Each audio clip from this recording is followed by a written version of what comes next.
네, 대한민국의 모든 영화인들을 다 모실 그날까지 쭉 이어지는 시네톡톡 시간입니다. 자, 이번 주에도 특별한 게스트 한 분 모셨습니다. 여러분들 독립영화 전용관, 예술영화 전용관 많이들 가시나요? 그 동네 멀티플렉스에 붙어있는 그 작은 예술영화 전용관, 뭐 이를테면 CGV 무비콜라주라든가 뭐 롯데시네마 아르떼 이런 데 말고 단독 건물로 돼 있는 그런 독립영화 전용관들이 있죠. 그런 데가 존재하는지조차 모르는 분들이 상당히 많으세요.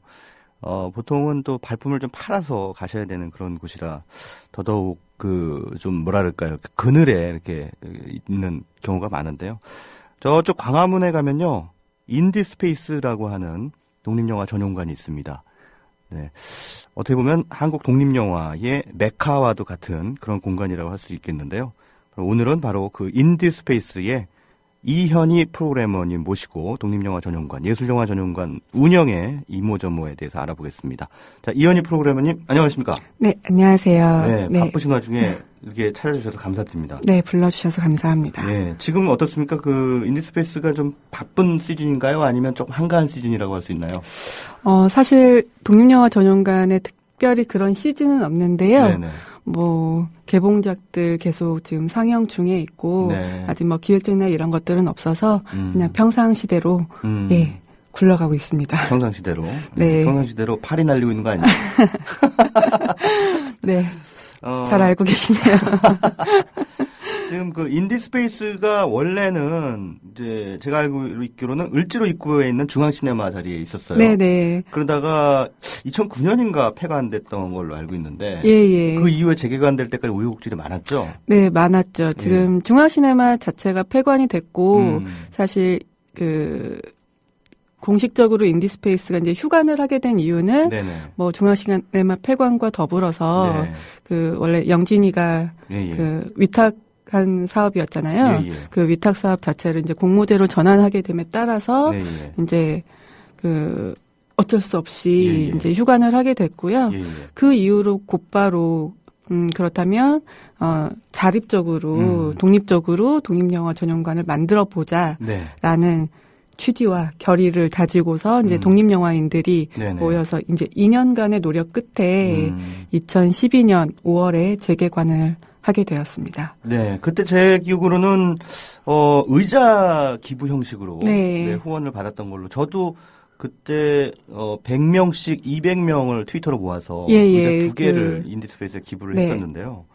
얼마나 많은 영화인들이 여기다 기부를 하셨나요? 그 인디스페이스 좌석이 총 110석이에요. 110석. 네, 그렇게 해서 110석 좌석이 온전히 사람들의 이름으로 가득 차 있고 지금 아까 말씀하신 것처럼 그 100인 나눔자리로 해서 이제 4좌석 정도 사람들이 이제 모아서 이렇게 100인 나눔자리를 만들어 주셨는데 그것까지 다 합치면 한 이제 500명 정도 500명. 후원을 해 주신 거고 이렇게 나눔자리 외에도 주춧돌 후원회원으로 10,000원부터 크게는 100만 원까지 이렇게 십시일반 후원을 많이 해 주셨죠. 독립영화와 예술영화를 사랑하는 분들의 그야말로 진심이 모여져서 만들어진 그런 순수한 의미에서의 인디펜던트, 독립 영화 전용관이다 이렇게 부를 수가 있을 것 같습니다. 사실 그 100인 나눔 자리도 아이디어는 제가 원래 내가지고 두 좌석을 그런 식으로 해서 모아가지고 했더니 그 김조광수 감독님이 야, 그 아이디어 좋다 그러면서 뺏어가셨어요. 그래서 그분이 또 100인 나눔 자리 두 좌석을 만들어가지고 또 그리고 개인적으로 서울 아트 시네마의 시네필 회원들이 또 모여서 그 100인 나눔 자리를 만들어 주셨고. 결국은 이제 관객들이 많이 인디스페이스라는 공간을 많이 그리워했던 것 같고 독립영화 전용관이라는 곳의 필요성에 대해서 이렇게 영화인들뿐만 아니라 관객들도 굉장히 적극적으로 동의하고 있지 않았나 하는 생각이 들었습니다. 근데 이 인디스페이스가 이제 2012년 5월에 재개관했으니까 이제 2년 됐네요. 2년, 이제 딱 2년 돼갑니다. 2년 동안 쭉 이제 운영을 해 오시면서 어떻습니까? 가장 어려움이 있다라고 한다면 운영하는 데 있어서 프로그래머로서 결국에 이제 관객들이 많이 찾아주셔야 이렇게 전용관이라는 극장이잖아요. 극장 자체가 운영되는 건데 이렇게 좋았던 기억도 많고 어려웠던 순간들도 되게 많았던 것 같아요. 그 다행히 뭐 2012년 5월에 개관했고 그 6월에 두 개의 문이라는 작품을 통해서 인디스페이스가 사실 널리 알려질 수 있는 계기가 됐고 용산 참사를 다룬 다큐멘터리였죠. 네. 뭐 그 이후에도 다양한 뭐 독립 영화를 통해서 관객들이 뭐 많이 찾아와 주셨는데 지금 딱 2년이 됐잖아요. 사실 인디스페이스는 이제 임대이기 때문에 임대료를 내야 되니까 뭐 임대료도 그렇고 이 공간이 온전히 우리 공간이 아니기 때문에 사실 지금 이렇게 계약이 재계약 단계에 있어요. 그래서 그런 점에 있어서 많은 고민이 되고 있어요. 뭐 인디스페이스 초반에 재개관할 때도 가장 고민됐던 부분들이 공간의 안정성 부분과 운영의 지속성 부분이었거든요. 그래서 2년을 맞이한 지금 또 다시 같은 문제에 고민이 있어서 지금 저가 그 뭐 영화 시사나 혹은 다른 영화를 개봉한 영화를 보기 위해서 인디스페이스에 갈 때마다 느끼는 게 일단 뭐 시청역이나 광화문역에서 내려가지고 가게 되긴 하는데 좀 걷는 애매하죠. 그 조금 걸어야 되잖아요. 걸어서 들어가야 되고 위치상으로 봤을 때는 지금 말씀하신 것처럼 약간 애매한 지점이 있기 때문에 접근성이라는 면도 좀 떨어지고 그래서 그야말로 발품을 팔지 않으면 갈 수 없는 곳이 됐다는 거죠. 그래서 반드시 인디스페이스에서 그 영화를 봐야 된다라고 하는 그런 정말 열정이 아닌 곳에서야 애써 찾기가 상당히 힘든 곳이기도 해요. 그 길 설명을 한번 간단하게 드리자면 사실 뭐 예술 영화 좋아하시는 분들은 시네큐브 극장 많이 아실 거예요. 광화문 시네큐브 바로 시네큐브 맞은편 바로 극장이고 또 이렇게 서울 역사박물관이라는 서울의 대표적인 명소가 있는 곳 바로 옆에 위치하고 있습니다. 근데 건물이 상당히 보면은 외관도 예쁘고요. 작지만 아기자기하면서도 오밀조밀하게 잘 만들어졌고, 또, 독립영화 전용관이기 때문에 상당히 그 소박한 느낌이 들면서도 그 안에서 트는 프로그램들은 또 여타 다른 멀티플렉스에서 볼 수 없는 그런 차별화된 프로그램이 이제 돼 있는데, 앞서도 제가 말씀드렸다시피 입지 조건이, 관객들에게 아주 편의적이지 않고 또 게다가 최근에 관객들은 멀티플렉스 위주의 그런 관람 형태를 보이고 그게 이제 습관화가 돼 있기 때문에 참 그 부분은 해결하기 어려운 난제일 것 같아요. 항상 고민이 되고요. 그러니까 뭐 예를 들어 지금 항공주 지금 이슈를 일으키고 있는 항공주 같은 경우는 200개관 이상의 스크린에 걸렸고 물론 인디스페이스도 상영을 하고 있죠. 그런데 관객들은 이제 가까운 극장을 당연히 찾아갈 테니까 이런 환경 속에서 인디스페이스가 어떻게 좀 더 관객들에게 다가갈 수 있느냐 하는 거는 어떤 조금 멀티플렉스와는 다른 노력들이 필요한 것 같아요. 아까 말씀하신 것처럼 극장이라는 공간이 주는 어떤 다른 분위기 그리고 뭐 일반 멀티플렉스에서 관객과 대면하고 있는 것과는 조금 다른 관객과 면대면으로 이렇게 서로 이렇게 접촉하고 이야기 나눌 수 있는 분위기를 전달할 수 있는 것도 굉장히 중요한 것 같고 결국은 또 다른 한편에서는 같은 영화를 틀더라도 이 영화가 어떻게 관객들에게 조금 더 오래 그리고 조금 길게 보여줄 수 있는지를 고민하는 것들이 이제 저희가 이제 많이 고민하는 부분들인 것 같아요. 그 멀티플렉스에서는 사실 뭐 잘 된다고 해도 2주 이렇게 가고 뭐 이렇게 또 다른 영화로 교체되고 하는데 이런 단관 독립영화 극장이나 예술영화 전용관들은 그것과는 조금 다른 상영 전략을 취하고 있지 않을까. 제가 보기에는 그 예술영화 전용관 시장도 일종의 부익부 빈익빈이 있는 것 같아요. 그렇죠. 이를테면 CGV 계열의 모비콜라주가 뭐 지금 한 20여 개 정도 관을 운영하고 있는데 아무래도 백화점식 그 멀티플렉스 안에 들어가 있으니까 관객들의 접근성이 훨씬 편하고 그러다 보니까 그쪽을 더 독립영화들도 선호하게 되고 이러다 보면 또 인디스페이스나 또 이 강남 쪽에 있는 아트나인이나라고 하는 그런 그 단독 그 독립영화 전용관들은 약간은 뭔가 소외되는 그런 현상으로 좀 이어지지 않을까 하는 생각이 들거든요. 어떻습니까? 그 무비콜라주와 인디스페이스는 상생 관계입니까? 적대적 관계입니까? 적대적 관계라고 말하기는 예. 애매하죠. 그러니까 그 독립영화가 일정 정도의 관객을 확보하기 위해서는 네네. 결국에는 스크린 자체의 수도 필요한 거고 네. 그렇기 때문에 무비콜라주를 적대적으로 이렇게 바라보고 있지는 않지만 네. 네. 그래도 이제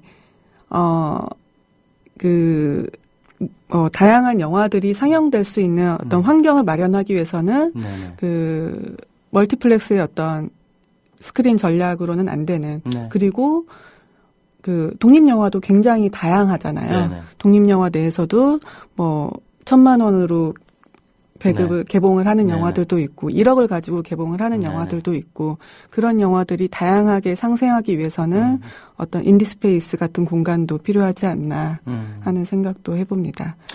그러니까 제가 계속 반복해서 여쭤보는 말씀은 뭐냐면 관객들의 편이라고 하는 차원에서 인디스페이스가 과연 어떤 차별성을 가지고 있느냐, 어떻게 그 관객들을 공략할 것이냐라고 하는 그런 그 딜레마라고 하는 데 대해서 어떤 해법을 지금 가지고 있느냐는 거죠. 왜 제가 이런 공격적인 질문을 자꾸 던지냐면 저도 지분이 있기 때문입니다. 네. 인디스페이스에 의자를 기부한 지분이 있기 때문에 지금 무꼴이나, 그러니까 우리 흔히 무꼴이라고 부르죠. 무비콜라주라든가 아르테라든가 이런 쪽으로 몰려가는 관객들을 인디스페이스로 끌어당길 수 있는 방법이 뭐냐. 아니면 또 새로운 잠재 관객들을 끌어당길 수 있는 방법이 뭐냐라고 했을 때 뭔가 차별화된 포인트가 보이지 않는다는 겁니다. 그게 사실은 가장 큰 딜레마인 것 같은데 어떤 고민들이 있고 또 그거에 대한 해법으로 무엇을 지금 생각하고 계신지 좀 구체적으로 말씀해 주신다면요.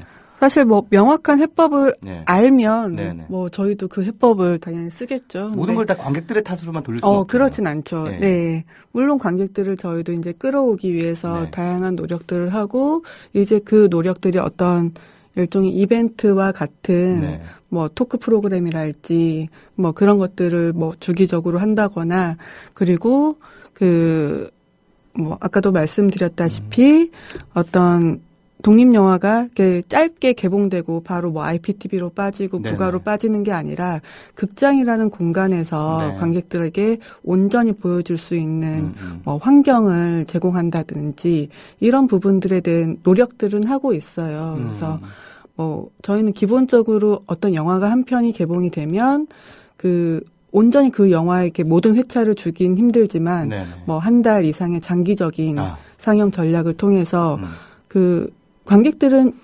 워낙에 이 영화를 늦게 접하잖아요. 네네. 소식을 늦게 다른 뭐 이렇게 대기업의 정보 자체가 제한이 돼 있죠. 제한되어 있고 네. 어쨌든 적은 홍보 마케팅으로 뭐 이렇게 각계전투하고 있지만 결국은 늦게나마 알게 되는 관객들이 나중에 찾으러 봤을 때는 아무 데서도 이제 상영하지 않는 거고 그럴 때 인디스페이스나 이런 공간들에서는 뭐 일주일에 몇 번이지만 그래도 꾸준히 상영을 해주면서 관객들과 만날 수 있는 어떤 창구가 되어주는 것. 예를 들면 지금 작년에 1년 동안 상영을 했던 영화가 있어요. 이게 이제 어떤 영화죠? 이혁상 감독님의 종로의 기적이라는 영화인데 그 영화는 뭐 이렇게 어떤 이유 때문에 뭐 부가에 상영되지 않고 오로지 극장에서만 볼 수밖에 없는 그런 영화들에 있어서는 뭐 1년이라는 뭐 일주일에 단 한 번이지만 그래도 꾸준히 관객들에게 보여줄 수 있는 환경을 만드는 거죠. 일단 중장기적으로 어떤 영화가 바로 내리지 않고 계속해서 노출될 수 있는 환경. 그래서 나중에라도 그 영화를 챙겨볼 수 있게끔 만들어주는 것. 이게 또 좋긴 한데 한편으로는 참 장사 안 되는 방식이긴 해요. 이 멀티플렉스 친구들이 괜히 그냥 막 내리겠어요? 네. 관객이 안 드니까. 어떤 경우에는 아마 어떤 회차에는 단 한 명의 관객도 들지 않은 경우가 있을 거예요, 아마. 그럴 경우에는 어떻게 영사기를 돌립니까? 한 명의 관객이 있으면 물론 영사기는 돌리고요. 한 명도 없으면. 한 명도 없을 경우에는 끄죠. 영사기를 돌리지 않는데. 근데 그렇게 그러니까 장기 상영을 했을 때 좌전율, 흔히 우리가 좌석점율이라고 얘기하는 것들이 어떤 일정 정도 수치가 되지 않음에도 불구하고 회차를 이렇게 거기다가 할애하는 게 과연 올바른 선택이냐라고 하는 또 부분도 역시 고민거리 아니겠습니까? 물론 어느 정도의 좌점률은 보고 있고요. 그러니까 어떤 단독 상영이랄지 장기 상영의 전략을 취했을 때는 일정 정도의 관객들을 조금 이렇게 캐치하고 있는 상태에서 하기 때문에 오히려 더 나은 어떤 영화에 있어서는 더 나은 전략이 될 수 있고 사실 모든 영화를 그렇게 하긴 힘들죠. 그리고 요즘에는 영화들이 또 빠르게 개봉했다가 바로 또 부가로 가기 때문에 모든 영화를 그렇게 하긴 힘들지만 그래도 독립영화라는 컨텐츠 안에서는 그런 지점들이 가능한 영화들이 그 일반 상업영화에 비해 많이 있다는 거죠. 개봉하고 싶은 독립영화들은 무수히 많잖아요. 근데 관은 제한돼 있고 한정되었고 하다 보니까 일단 인디스페이스도 뭐 상상마당과 마찬가지로 교차 상영을 주로 하잖아요. 우리가 흔히 퐁당퐁당이라고 하는데 인디스페이스 정도는 교차 상영 안 하고 한 온관이라고 하죠. 한 영화를 그냥 쭉 틀는 그런 편성도 괜찮을 법한데 이게 어쨌든 안배라고 하는 측면을 결국 고려할 수밖에 없는 거죠. 네, 그렇고요. 사실 이렇게 바로 내리기가 미안한 영화들도 있고 그리고 온관으로 했을 때 뭐 그런 파급력이나 이런 부분들이 분명히 있지만 모든 영화들을 또 그렇게 가져가기엔 조금 한계관이기 때문에 힘든 부분이 있어요. 만약에 그 서울 지역만 하더라도 지금 독립영화 전용관이 딸랑 3개밖에 안 되잖아요. 이 딸랑 3개의 극장에서 모든 독립영화들을 다 상영할 수밖에 없고 그렇지 않으면 뭐 이렇게 갈 곳 없는 영화들이 많이 있기 때문에 그런 부분에서 어쩔 수 없이 교차 상영을 하고 있지만 그럼에도 불구하고 일반 멀티플렉스와는 다른 교차 상영의 지점은 멀티플렉스 상영 시간표는 2, 3일 전에 나오잖아요. 네. 특히나 뭐 이렇게 작은 영화나 뭐 독립예술 영화 같은 경우에는 뭐 이렇게 그 전날 오픈되기도 하고 그렇긴 지들 하는데 계열 영화는 뭐 한 2주 전부터 막 예매 오픈하고 그러는데 독립 영화는 뭐 하루 전에 예매 오픈하는 거죠. 근데 저희는 사실 그렇진 않아요. 그래서 미리 상영 시간표를 2주 전에 오픈을 해서 관객들이 이 시간을 충분히 뭐 인지하고 확인할 수 있게끔 함으로써 좀 더 뭐 한 편의 영화뿐만 아니라 뭐 3-4편의 영화가 계속적으로 상영이 되지만 그래도 여러분들께 이 상영 시간표 미리 공개하니까 확인하고 와주세요라는 제스처는 취하고 있죠. 교차 상영이 된다면 하루에 보통 한 영화가 최대 몇 회까지 상영이 됩니까? 뭐 이제 뭐 개봉 첫 주에 뭐 메인 영화가 1일 3회. 1일 3회. 네, 그리고 보통 평균적으로 그러면은 몇 편의 영화가 교차가 되는 건가요? 평균 3편의 영화가 교차되는 것 같고요. 이렇게 막 개봉한 메인 상영과 메인 상영작을 중심으로 놓고 그 전 기개봉작들이 이제 이렇게 주 단위로 해서 조금씩 회차를 줄여가는. 한국 독립영화뿐만 아니라 해외 예술영화도 같이 트시죠? 해외 예술영화는 많이는 못 들었고요. 뭐 기획전을 통해서 이렇게 소개를 한다거나 뭐 주로 이제 한국 독립영화 위주로 상영을 하고 있어요. 워낙에 이제 개봉되는 한국 독립영화도 많다 보니까. 한국 독립영화로서는 어떻게 보면 인디스페이스가 그냥 마지막으로 비빌 언덕이자 숨통 같은 그런 존재라고 할 수 있겠는데 그러다 보니까 물론 고마운 존재이기도 하지만 어떤 측면에서는 인디스페이스에서 내 영화를 안 틀어주다니 하면서 막 서운해 하시는 분들도 전달하시는 분들도 계시고 또 교차 상영을 하다 보면 희비가 엇갈리고 프로그래머 입장에서는 상당히 난감할 때 많으실 것 같아요. 어떻습니까? 미안하고 난감하죠. 저희도 뭐 웬만하면 모든 영화를 다 상영하고 싶지만 사실 개봉이라는 게 뭐 언제 갑자기 몰릴 때도 있고 뭐 이렇게 어쩔 때는 뭐 단 한 편의 영화가 온전히 개봉해서 조금 이렇게 편하게 프로그래밍을 할 수 있는 경우도 있는데 뭐 못 틀게 되는 경우는 조금 미안한 마음을 가지고 있습니다. 너무하는 거 아니야? 뭐 이러면서 막 전화해가지고 막 항의하고 그러기도 합니까? 항의하진 않아요. 항의하진 않는데 직접 항의하진 않는데 이렇게 건너 인디스페이스에서 내 영화 틀고 싶었는데 하는 얘기를 들으면 뭐 그거는 기억하고 있어요. 기억하고 있다가 나중에라도 어떤 뭐 기획 상영이랄지 이런 부분에 있어서 항상 염두에 두고 있다는 거 감독님들이 알아주셨으면 하는 바람입니다. 네, 알겠습니다. 자, 그 프로그래머라고 하는 극장 프로그래머라고 하는 직업도 좀 생경한 분들이 좀 있으실 것 같아요. 왜냐하면 일단 프로그래머 하면 이제 영화제가 먼저 떠오르시는 분이 계실 텐데, 아, 극장에도 프로그래머라고 하는 분이 존재하는구나. 라는 이제 생각들을 하실 텐데, 이 어떻게 하시다가 이 인디스페이스 프로그래머가 되셨어요? 저는 뭐 인디스페이스 처음 2007년부터 함께 하기 시작했는데, 네.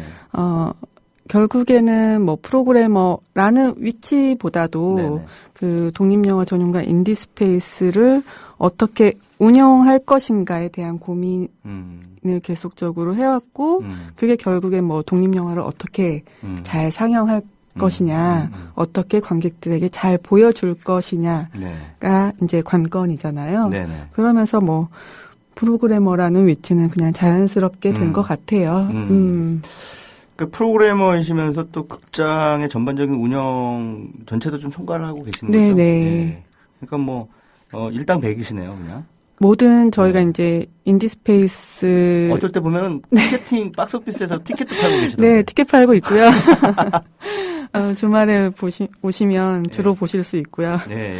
뭐 저희 그 인디스페이스를 운영하고 있는 뭐 직원들 전부가 다 일당백의 친구들이에요. 그래서 극장의 전반적인 뭐 구조나 이런 것들에 대해서 뭐 홍보며 뭐 매수표며 청소며 전부 다 하는.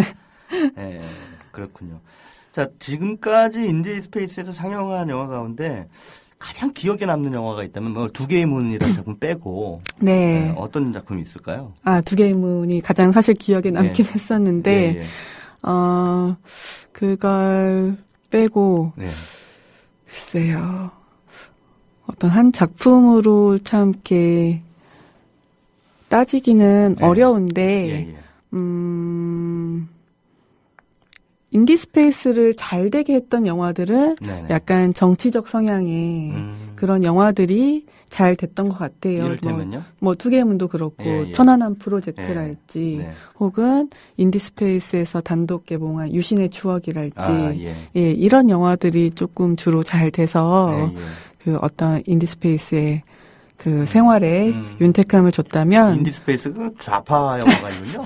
빨갱이 영화관이군요. 그런 인식을 하시는 분들도 있는데 아닙니다. 그건 아니고요. 뭐 그런 영화들도 기억에 남지만 뭐 아까 말씀하셨다시피 독립 영화인들이 결국에는 비빌 언덕 가장 이렇게 찾아오고 싶어하는 자기 영화를 상영하고 싶어하는 극장이라는 인식에 있어서는 뭐 잘 모르시겠지만 뭐 그 왕자가 된 소녀들이랄지 이런 영화들 단독 개봉 통해서 했던 영화들 그리고 뭐 작년에 뭐 최광희 기자님도 잘 아시겠지만 뭐 죽지 않아랄지 혹은 뭐 벌거숭이랄지 관객들에게는 잘 알려지진 못했지만 결국에는 인디스페이스가 있었기에 만날 수 있었던 그런 영화들이 조금 이제 애정과 더불어서 조금 아쉬움과 더불어서 기억에 남는 편이네요. 인디스페이스의 프로그래머로서 그 작품을 선별하실 때요. 나름대로의 기준이 있으십니까? 그건 뭐 독립영화라고 해서 무조건 틀는 건 아니실 거잖아요. 그죠? 그쵸. 네. 그 나름의 기준을 적용하기보다도 뭐 사실 웬만하면 전부 보여주고 싶은 욕심은 있지만 그 뭐 이렇게 안 하게 되는 이유에 대해서는 어떤 이제 감독이나 뭐 배급사 분들께 충분한 설명이 돼야 되기 때문에 그런 부분에 있어서는 일정 정도 룰까지는 아닌데요. 그 기준이 명확치 않아요, 이게. 기준이 없어요? 사실 이렇게 프로그래머를 하다 보면 이게 약간 기준이 명확치는 않아요. 이게 물론 애정이 있어서 이 영화는 꼭 틀어야지 하는 영화들도 있지만 이 영화는 이런 의미가 있기 때문에 꼭 관객들에게 보여주고 싶다라는 그런 것도 있고, 영화마다 각각의 다 특성들이 다르기 때문에, 그때 다른 것 같아요. 인디 스페이스 프로그래머가 규정하는 인디의 개념은 뭡니까? 인디 영화의 개념은? 어렵네요. 이런 이렇게 되게 원론적인 질문 받았을 때가 사실 가장 난감한데, 결국 어떤 의지 같아요. 독립영화 자체가 어떤 제작에 있어서랄지, 제작 방식이랄지, 배급 방식이랄지, 결국엔 의지의 문제가 있는 거고, 그런 의지나 어떤 것들을 가진 영화라면, 독립영화이지 않을까. 그 흔히 우리가 인디 스피릿이라는 말을 많이 쓰는데, 인디 정신이라는 표현이요. 그 요즘 최근에 모든 독립영화가 다 그런 건 아니지만, 일면으로는 그 주류 상업영화로 진출하려고 하는 그런 상황에서 어쩔 수 없이 예산이 부족하기 때문에 만들어진 그런 영화들도 있고, 이것을 과연 인디 영화로 분류할 수 있을 것인가? 이를테면 메이저 배급사의 투자를 받지 않았다고 해서 무조건 인디 영화인가? 그 안에 인디 스피릿이라고 할 수 있는 것이 없다면, 이 사회에 대한 어떤 도전적인 문제제기를 던진다든가, 라고 하는 그런 작품이 아니고 상업영화적인 드라마tur기를 그냥 그대로 약간 촌스럽게 뿜어내는 그런 작품들이 분명히 존재하는데 인디 영화로 우긴단 말이죠. 그런 거에 대해서는 어떻게 생각하십니까? 사실 그런 얘기는 독립영화 초기에도 계속적으로 나왔던 얘기고, 이렇게 독립영화라는 어떤 타이틀을 가지고 상업영화로 진출하기 위한 어떤 통과 의례 같은 얘기는 현재 시점에서 나온 얘기는 사실 아니잖아요. 줄곧 나왔던 얘기죠. 줄곧 나왔던 얘기고 결국에는 예전에 김곡 김성 감독도 그랬어요. 독립영화 하는 사람들이 전부 상업영화로 가기 위해서 독립영화인인 척한다고 그렇게 하면서 자기들은 상업영화 찍더라고요. 근데 요즘에는 이렇게 독립영화 라고 우리는 이제 생각하고 영화를 상영하고 독립영화로 소개하는데 이제 감독님들이 이제 자기는 독립영화 아니라고 하시는 경우도 있고, 독립영화라고 하는 게 더 흥행적으로 불리하기 때문에 그런 거죠. 그럴 수도 있겠죠. 네. 근데 그런 것들은 이제 어떤 판단을 강요할 수는 없을 것 같아요. 판단을 강요할 수는 없을 것 같고, 결국에는 나는 혹은 우리는 이 영화가 이런 의미가 있기 때문에 독립영화로 소개해 드립니다. 관객분들은 이렇게 한번 영화 보시고 어떻게 생각하는지 같이 얘기해봐요. 이런 식의 과정들이 필요하지 않을까. 이건 독립영화 아니야. 이건 독립영화야라고 평가할 수는 없는 거잖아요. 알겠습니다. 자, 마지막으로, 우리 관객 여러분, 그 방송 들으시는 청취자 여러분께 인디스페이스 좀 많이들 찾아주십시오. 라는 말씀도 좋고요. 한 말씀 마지막으로 해주시죠. 네, 인디스페이스 이 방송 들으시고, 이제 어디에 위치해 있는지 한 번쯤 찾아봐 주셨으면 좋겠고, 지금 상영되고 있는 영화들, 그리고 곧 상영될 영화들에 대해서 관심 가져주셨으면 좋겠고요. 이렇게, 인터뷰 중에 잠깐 말씀드리긴 했지만 인디스페이스라는 공간은 이렇게 십시일반 이렇게 관객들의 영화인들의 후원을 모아서 마련된 재개관한 공간이고 지금도 계속적으로 후원을 모으고 있어요. 이렇게 관객 여러분들이 독립영화에 대한 애정을 가지고 계시다면 영화도 많이 보러 와주시고 기회가 된다면 후원도 부탁드리겠습니다.